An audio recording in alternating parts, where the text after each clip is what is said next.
সম্মানিত সুপ্রিয় দর্শক শ্রোতা দেশ ও প্রবাস থেকে যারা এই মুহূর্তে আমাদের সাথে আছেন, ভিডিও দেখছেন অথবা শুনছেন, সবাইকে জানাই আন্তরিক প্রীতি ও শুভেচ্ছা। বন্ধুরা, আমি কথা বলছিলাম মিষ্টি একটি আপুর সাথে, প্রতিবেদন করবে। কয়েকদিন আগে থেকেই যোগাযোগ করছিল আমার সাথে। কেন আসলো প্রতিবেদনের বিস্তারিত ভিডিওতে থাকছে, অবশ্যই ভিডিওটা আপনারা কন্টিনিউ করবেন। আসসালামু আলাইকুম। ওয়ালাইকুম সালাম। কেমন আছেন? এই তো আলহামদুলিল্লাহ। আপু, আপনি প্রতিবেদনে কেন আসলেন?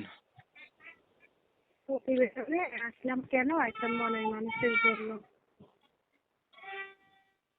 একটা মনের মানুষের জন্য প্রতিবেদনে আসছেন। পরিবারে আছে কে? পরিবারে আমার আম্মু আছে, আমার বাবা নেই, বাবা মারা গেছে, আর আমার বড় বোন আছে। আম্মু, আপনি, আপনার বড় বোন, আপনার বাবা হচ্ছে মারা গেছে। হ্যাঁ। প্রিয় দর্শক শ্রোতা, আপনারা শুনছিলেন এই আপুটি কথা বলছিল প্রতিবেদনে আসছে ভালো একটা মনের মানুষের জন্য। তার পরিবারে হচ্ছে বাবা নাই, বাবা মারা গেছে, মা আছে, তার বড় একটা বোন আছে। চাচ্ছে একটা মনের মতো মানুষ। তবে আমি আন্তরিকভাবে দুঃখ প্রকাশ করতেছি, কমিউনিটি গাইডলাইনের কারণে ইউটিউবের নিয়ম কানুন মানতে গিয়ে ওনার নাম এবং ঠিকানা আপনাদের মাঝে তুলে ধরতে পারতেছি না। বাকি বিস্তারিত কথা ভিডিওতে থাকছে, অবশ্যই ভিডিওটা কন্টিনিউ করবেন আপনারা। এখন এই যে আপনি যে মনের মানুষ চাচ্ছেন, কেমন মনের মানুষ চাচ্ছেন? হ্যাঁ, মনের মানুষ যেরকমই হোক, এটা নিয়ে আমার কোনো আপত্তি নেই। সে যেমন ভালো হয়, আমার দায়িত্ব নিতে পারে, আমাকে বিয়ে শাদী করতে পারে, এমন একটা মনের মানুষ চাই। ভালো হয়, আপনার দায়িত্ব নিতে পারে, এমন একটা মনের মানুষ চান। আপনার মনের মানুষ নাই? মনের মানুষ থাকলে তো আর প্রতিবেদনে আসতাম না। মনের মানুষ নাই। মনের মানুষ পাওয়ার মতো বয়স হয়েছে আপনার?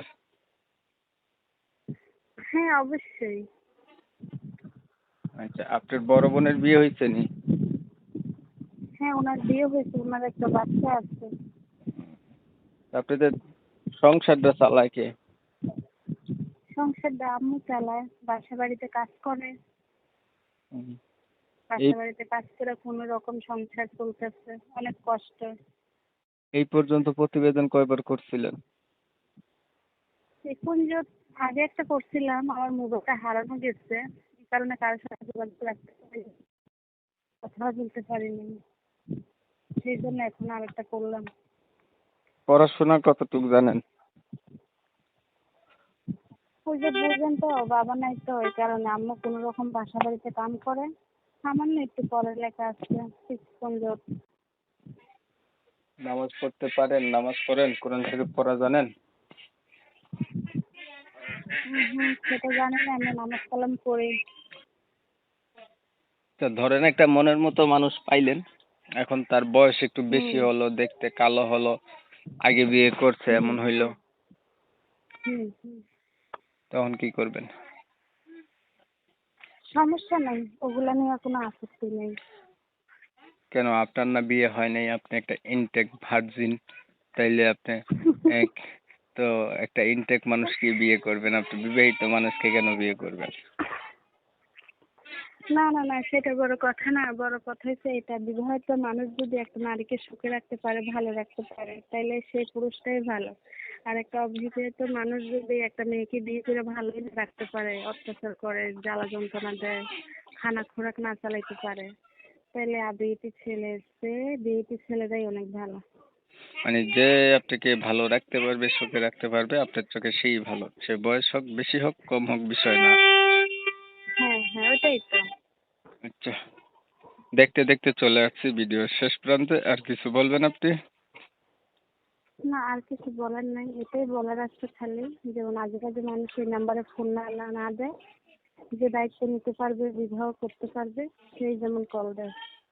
ঠিক আছে, ধন্যবাদ আপনাকে। দর্শক শ্রোতা, আপনারা অলরেডি আপুর কথাটি শুনছেন। শুনে যাদের কাছে ভালো লাগছে, মনের মানুষ পাওয়ার জন্য প্রতিবেদনে আসছে, তারা মনের মানুষ হতে চান বা ওনার সাথে যোগাযোগ করতে চান, করতে পারেন। ওনার নাম্বার আমি দিয়ে রাখছি ভিডিওতে। অনেক সময় নিয়ে ভিডিও দেখছেন, ধন্যবাদ সবাইকে। সবাই ভালো থাকবেন, সুস্থ থাকবেন। আল্লাহ